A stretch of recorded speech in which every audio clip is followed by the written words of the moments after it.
Joining us now is a fellow guest. He's been on once before during football season, but now joining us this week for our roundtable chat, Coaches Edition, is none other than current head coach at Liberty Hill High School, Coach Creek. How are we doing, man? Doing good, man. Appreciate y'all having me. Glad to be here. Yes, sir. Yes, Yes, sir. sir. You know, big boys always repping down there. I'm not gonna lie. It's not just because you're on the show this week. He's always either It's got always. I'll put the LH stuff for you, man. I represent. for sure. Gotta represent. Yes, Yeah. sir. I think I would even rock the hoodie you got on right now. I'm not gonna lie. Yeah, no, that's swag. That's clean, man. 100%. Well, Well, hook it up. getting it started off, obviously, I think it was a week ago, 2 weeks ago. It was a big milestone for you, right? For congrats on 100 wins as a head coach. Kind of for the people watching, what was that like getting to that milestone? You know, that's always kind of what coaches strive for. It's always a very big deal to get that 100th win. What was that like? Man, it was awesome. Actually, I didn't even know it was coming up. They kind of surprised me with it, man. It was at one of our tournament games, and man, we had a game coming up after ours. So, after ours finished, I tell the guys, hey, clean up the dugout and, y'all get everything out. We'll meet over in the bullpen. And I'm over on the pitcher's mound throwing some beads on it, trying to clean it up for the next one. I look over and they're all just standing there, circled around. And I yell at them, hey, man, y'all get off the field, get your stuff. And then they called me over and it was good, man. But, the wins are awesome. But, there's a lot more that goes to it, man. Just the relationships and so many kids and that you get to work with over the years and develop relationships. And so the wins are awesome. Don't get me wrong. I mean, as a coach, a competitor, we all want to win and love that part of the game. But, I have so many great relationships that I still have to this day with kids that are, graduated, kids that have families and married. And so those are the best parts of it. So it was awesome. Great feeling, so it was good, but just everybody that was involved, so many people to thank and all that, but it was cool. It was a lot of fun.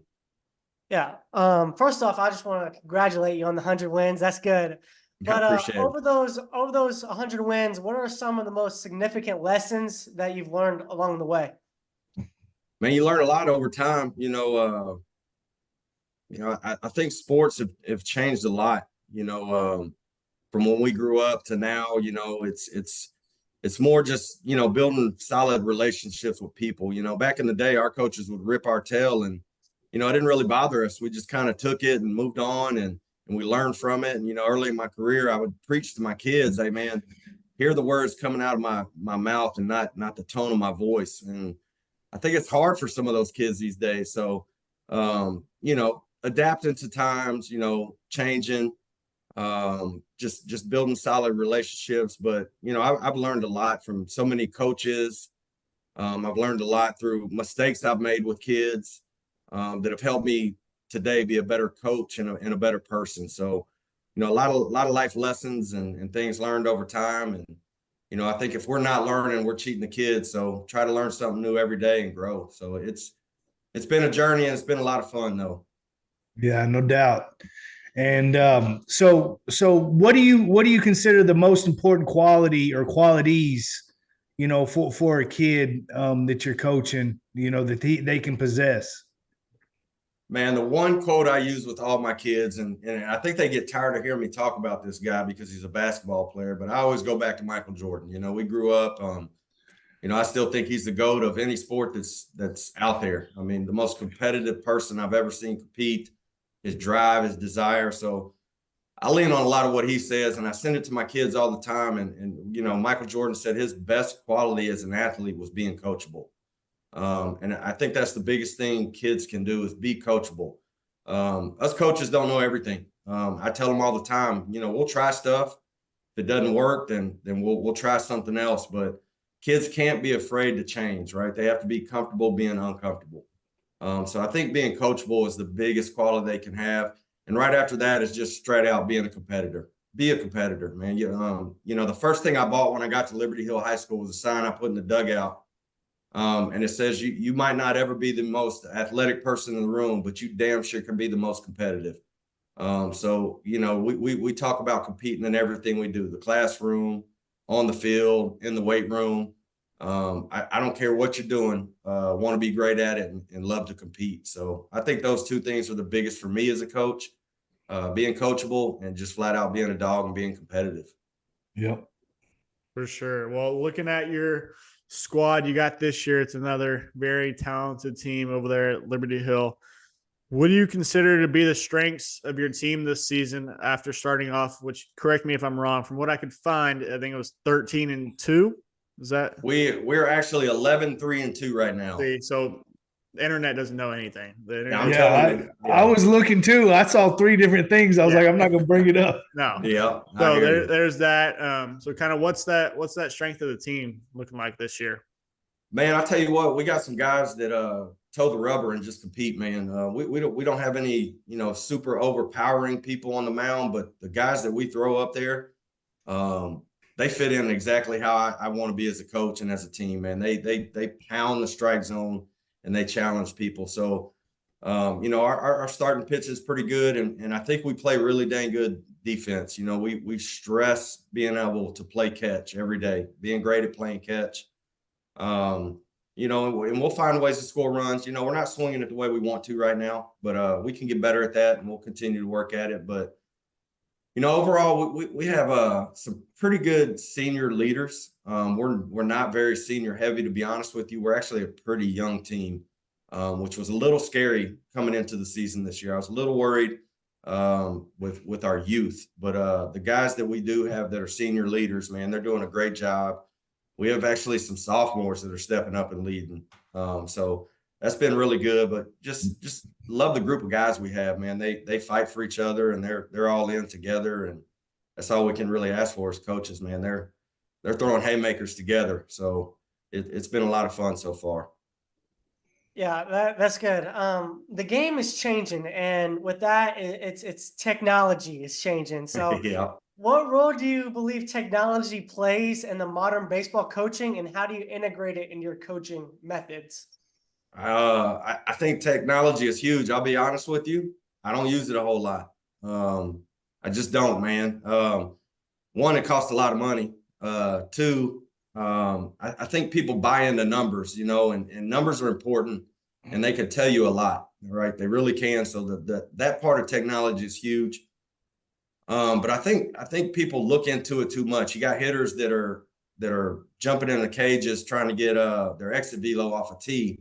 The ball's not moving, and you're taking a terrible swing half the time. And to me, it's reinforcing some bad habits. It can be good. I'd rather get exit velo in a game off a pitch on a regular swing. You get guys that jump on the mound, and all they're worried about is how hard they're throwing the ball. And don't get me wrong, velo is important for pitchers these days. I mean, you got so many guys throwing 90 plus. So velocity is important, but I want guys that can pitch. I want guys that can throw a curveball in a 2-0 count for a strike and do all that stuff. But technology is awesome. I don't use it a whole lot. I kind of just try to rely on my eyes and my ears. And, you know, I know a lot of coaches stand at third base with a stopwatch to get the time from, you know, when the pitcher releases to the catcher to second base. You know, so there's a lot of things that are used. And I think they're valuable. I think it just depends on how you use it. Yeah. Again, we're joined by Brandon Creek, head coach of Liberty Hill High. You kind of got into it earlier. Can you describe your coaching philosophy and how it translates to the newer generation and the high school kids? Yeah. You've known me a long time, Millette, man. I'm a pretty hard-nosed guy, you know. Yeah. I think that's the only way I was successful playing sports and doing all that. And I kind of just carried that into my coaching, man. I was a fiery coach, man, and intense. And I've learned a little bit over time. Some people can handle that and some can't, you know. So I've learned to kind of get to know the kids individually a whole lot better. I'm not saying I didn't get to know them back then. I got to know them as people, but I expected them to adjust to my coaching more than me to adjust to them. And I still think that's valuable for kids to understand, because when you get a job in life, your boss isn't going to adjust to you. I mean, you're going to have to adjust to your boss, and And if you enjoy that job and want to stay there, you're going to have to do things the way they want it done and get it done. So I think there's still value in that, but just trying to adapt to certain kids and the way they respond to things. I think it's huge these days. Not only have kids changed, I'm flat out tell you parents have changed. And I think that's the big thing in sports these days.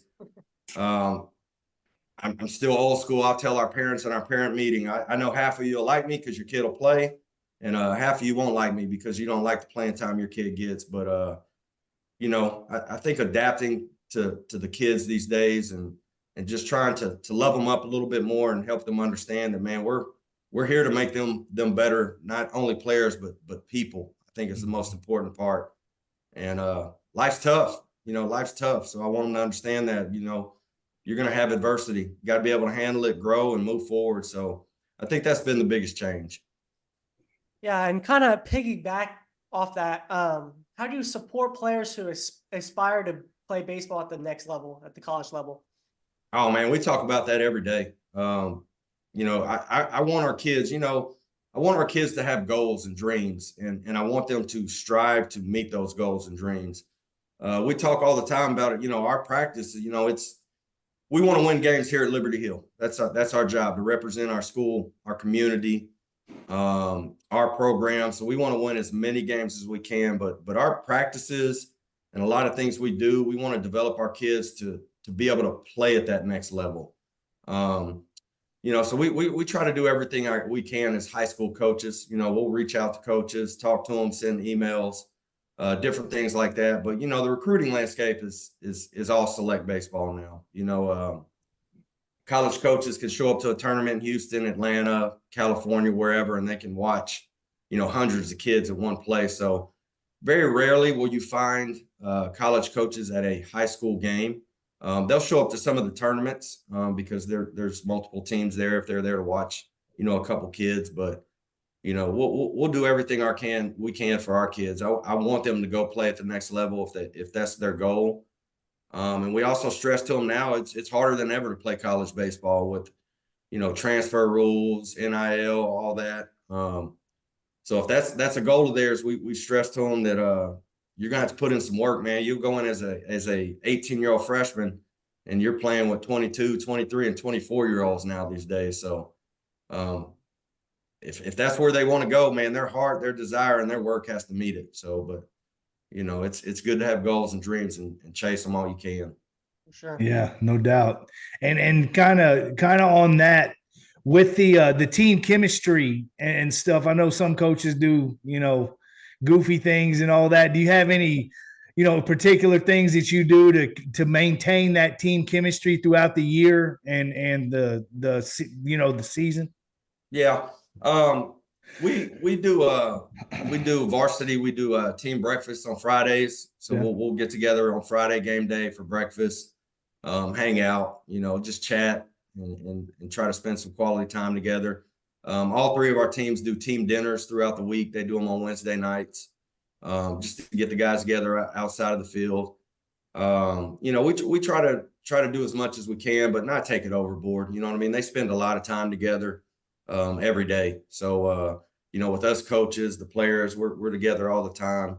And I think it's just daily loving on each other, and having each other's back and holding each other accountable and knowing that we're all in it for the same reason. So, we try to do that stuff every day, stress it. And that way we don't have to, do all the gimmicks to try to build culture and character. And we just try to live our culture every single day.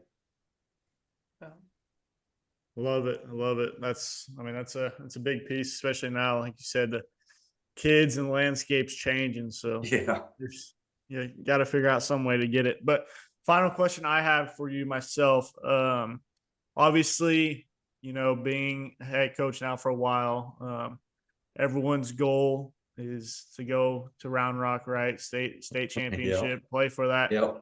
Kind of what are your team's personal goals right now? Right, kind of right in the middle, heart of that season, district play going.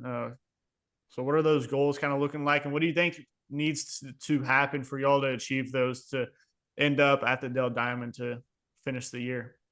Yeah, that's the goal, man. It's 28 and a half miles from Liberty Hill to the Dell Diamond. So everybody knows it. But yeah, that's stuff we talk about. We talk about our goals at the beginning of the year. One is, hey, every year we want to try to win a district championship. I think that's the main goal. And then, the second thing is getting the playoffs. Once you get in, you never know what can happen, man. It's all about getting hot at the right time. I can name some schools, and I won't personally call them out, but a couple schools that have won some state championships. And I'll be honest with you, their roster wasn't the most talented rosters in the world, but they got hot at the right time and they played together. And I think if you do that, you have a chance to win in high school baseball. And I think we have the guys that can do it. It's sticking together, getting a little bit better every single day. So when we hopefully get into the playoffs, that's one of our goals, get in and get hot at the right time. Last year, it was rough for us. We ended up winning district or tied for district. And we faced a team in the first round who ended up fourth in their district. And they beat us in the first round, but that team right there ended up playing at the Dell Diamond last year. So if you can get hot at the right time, you can roll some games and win some that you really shouldn't. So, sticking together, believing in what we do every day, at practice that'll carry over and just playing good baseball at the right time. No doubt, man. Well, we really appreciate your time, man. And I've told you this in private, but I'll tell you in public too, man, how proud I am of you. And no more being a great friend. We've known each other for a long time. Yeah. Great brother, great father, great son, man. You really have touched a lot of people, in around Rock where you're at and here. And I've heard stories, from people that have came up to me because they know I know you and just like what you did for my kids. So I want to tell you, man, we're real proud of you, your brother. I talk to him every day almost. Yeah. So I hear it all, man. And we love you and keep doing it, man. We're proud of you. Yes, sir, man. More. Appreciate it. There you go. We're going to try. All right, brother. I sure appreciate it, guys. Yes, sir. All right, man. Sure. Thanks for coming on. All right, man. Y'all have a good one. Sure. Take it easy, man. All right. Y'all have a good one. See y'all. Peace.